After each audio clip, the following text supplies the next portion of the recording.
Salut à tous les PSG, on va ensemble ce petit débriefing du premier match amical du Paris Saint-Germain. Voilà, on reprend les débriefings, ça fait plaisir. Donc le Paris qui a affronté Le Mans, l'usine nationale 1. Donc le match se passait sur le terrain d'entraînement du Paris Saint-Germain. Voilà. Alors, il faut savoir que sur le terrain, il y avait beaucoup de jeunes joueurs issus du centre de formation du Paris Saint-Germain. Il y avait quelques joueurs qu'on connaissait déjà. Donc il y avait, je crois qu'il y a Hakimi aussi. Il y avait Icardi, Draxler. Bref, des gens comme ça qu'on connaissait, mais sinon après c'était que des jeunes joueurs qui étaient sur le terrain. Otage, c'était Le Tellier, je crois. Voilà, donc il n'y avait pas Navas, il n'y avait pas Ramos, il n'y avait pas évidemment Di Maria, Mbappé, Neymar, etc. Voilà, qui eux ont eu ont joué l'Euro ou la Copa América, donc ils sont en vacances, on les retrouvera plus tard. Puis peut-être les intéressés, donc du coup tout ce qui était Kurzawa, Navas, etc. laissés au repos. Il y avait seulement Hakimi, notre numéro 1 qui était sur le terrain, et il y a Thilo Kehrer aussi qui était là, mais qui en règle que en seconde période. Voilà. On suit un match qui commence bien. Voilà, je trouve que Paris a une nationale position numéro 1. Alors, c'était pas extraordinaire, parce que les sur un terrain d'entraînement. Je peux te dire que parfois je vais un petit peu mal, parce que comme tu as deux terrains côte à côte qui sont faits pour l'entraînement, parfois je vais pas utiliser la ligne de touche. Je disais, attends, on va essayer de bien viser tout ça. Au fur et à mesure, après, bon, j'ai compris. Mais voilà. Après aussi, c'est tout le problème pour un cinéma match. Je sais pas si ça a vraiment eu ce problème. Moi, je l'ai vu un petit peu sur Twitch. Et après, je suis passé sur PSG TV. Parce que PSG TV, au début, ça ne marchait absolument pas. Twitch, alors là, c'était un bordel monstrueux. Voilà. Donc, il y a eu des petits problèmes de connexion. Moi, j'en ai eu. Est-ce que vous en avez eu? À vous de me dire. Mais moi, en tout cas, j'ai bien tenu au moins bien 30 minutes avant de pouvoir voir le match, on va dire, correctement. J'ai vu un petit match avant, mais ça fait compliqué. Bref, mais sinon, en tout cas, de ce que j'ai vu en première période, c'est bien. C'était même très bien. Et à la 12e minute de jeu, on aura Draxler. Alors, on fait la salle de réparation qui va essayer de lober derrière, tu vois, qui va faire un petit piqué pour que ça aille dans la lucarne. Malheureusement, le gardien de Le Mans l'arrête et là, sur la droite, Icardi s'est très bien passé et boum, il nous fait un net et ça fera déjà 1-0 pour le Paris Saint-Germain à la 12e minute de jeu, but de Mauro Icardi. Même si c'était un match amical, tu vois, pour Icardi c'est bien de marquer, parce que l'année dernière c'était pas championnat non plus, hein. Mais c'est bien pour Icardi de marquer, même si c'était un match amical. On n'en demande pas non plus aux joueurs, vu que c'est que un match amical, match de préparation, donc vaut mieux effectivement marquer en compétition, mais marquer aussi en préparation, ça fait du bien au moral. Voilà. Et donc après, ouais, ça va, les situations pour Le Mans, mais rien de bien dangereux, hein, réellement, donc ça va. Et à la 35e minute de jeu, on aura Hakimi sur le côté droit qui va te faire un centre, et là, but 2-0 pour le Paris Saint-Germain, but à la 35e minute de jeu de Darby. C'est un jeune joueur, donc c'est compliqué, voilà. Si tu as la vidéo, excuse-moi si j'ai joué son prénom. Voilà, but de Darby sur une passe parfaite de Hakimi qui était, comme vous le voyez, assez en jambes cette première période. Et on restera là pour la seconde période. Enfin, pour la première période, excusez-moi. Donc, sur la première période, bien négocié, tu vois, on mène 2-0, c'est bon, c'est Le Mans. Tous les joueurs avaient le nouveau maillot du Paris Saint-Germain, sans leur nom écrit derrière, hein. Même Hakimi, Draxler et etc. Ils avaient le nouveau maillot, leur numéro dans le dos, mais ils n'avaient pas marqué leur prénom derrière. C'est le début, c'est normal. Ça fait souvent ça. Et on est sur le terrain, et là, beaucoup de changements de la part de Mauricio Pochettino, puisque évidemment, il veut pas non plus fatiguer tout le monde, puisque ça fait presque une semaine et demie qu'on a en entraînement.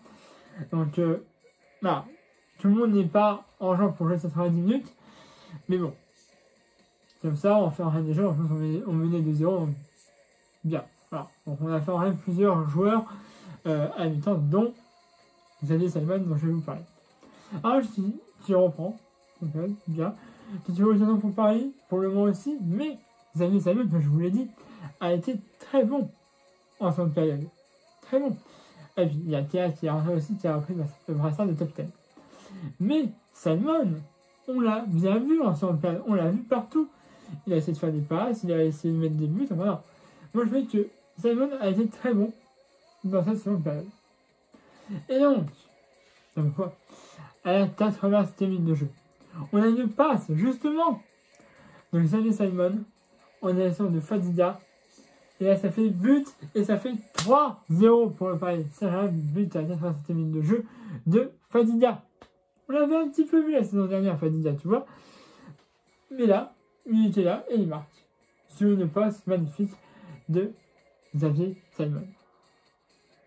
On l'avait dit 3-0, c'est bien. Pour une comparaison, c'est un score qui est correct. Hein, et donc, pour terminer, alors je sais plus où, je sais même pas combien il y avait de temps additionnel, parce qu'ils n'ont pas indiqué, parce que c'était un truc vraiment de préparation, du coup le chrono était bizarroïde, le score pareil, bref. Donc c'était chelou. Mais bon, on va, c'est le premier match de Paris, donc on va laisser comme ça. Et donc, à la 90e minute de jeu, je crois, 2 minutes en gros de temps additionnel, et là on aura un but de Simon, et ça fera 4-0 pour le Paris Saint-Germain de Xavier Simon à la 90e minute de jeu. Et on en reste là. Parfait. Voilà. Xavier Simon, franchement, on l'a beaucoup vu en seconde période, alors même les autres joueurs aussi, hein, mais celui que j'ai souvent vu en jambes, qui essayait de dribbler, de passer, de mettre des buts, c'est ça. Donc, un match correct de la part des Parisiens. 4-0, ça c'était contre Le Mans, mais c'est pas très grave. Ça fait toujours du bien de gagner, même si c'est un match amical. Voilà. Bon, bah je vais pas énergie plus longtemps. Deux petites infos mercato aussi avant. On a vendu Michel Becker, voilà, au Bayern 04, 10 millions d'euros, bonus inclus. Alors il dispose d'une clause comme quoi si Paris veut le reprendre avant que Bayern 04 ne vende à un autre club, on peut le reprendre, si on le souhaite. Mais sinon on l'a bien vendu, 10 millions d'euros, bonus compris. Et là actuellement, Paris avait transmis une offre de 40 millions d'euros à l'AC Milan pour recruter Théo Hernandez, qui a été rejeté par l'AC Milan. Mais apparemment, Paris ne va pas en rester là. Voilà. Apparemment, ils veulent vraiment recruter Théo Hernandez. Donc voilà, affaire à suivre, mais voilà. Les infos que j'ai pour le moment. Sur ce, abonnez à ma chaîne YouTube si ce n'est pas déjà fait. Abonnez-vous dans la d'habitude. Laissez aussi un pouce bleu et aimez cette vidéo. Et je vais vous prochainement pour un nouveau match amical en Chambéry. Si je ne me trompe pas. Je ne sais plus quand c'est dans quelques jours. Je crois qu'il y aura toujours pas les joueurs internationaux. Mais en tout cas, voilà. Pour l'instant, c'est tout ce que je sais. On va avoir une autre utilisation qui va arriver dans les prochains jours, d'un nouveau joueur du Paris Saint-Germain. Mais on attend. On attend toujours. Bon, en tout cas, voilà. Prochainement, ce sera encore un match amical contre le Chambéry. Voilà. Comme ça, c'est fait. Et après, on aura, je crois, le match. Soit on a. Parce que je crois que Paris veut affronter deux autres équipes en match amical après. Mais ça n'a pas encore été officialisé. Mais sinon, si on reste à Chambéry, après, on partira directement le 1er août en finale du trophée des champions. Voilà, c'est tout. Je vous dérange plus longtemps. Abonnez à ma chaîne YouTube si ce n'est pas déjà fait. À la page de vous, dans la chaîne d'habitude. Et mettez un pouce bleu. Vous avez aimé cette vidéo. Allez, voilà, c'est à tous, Paris magique.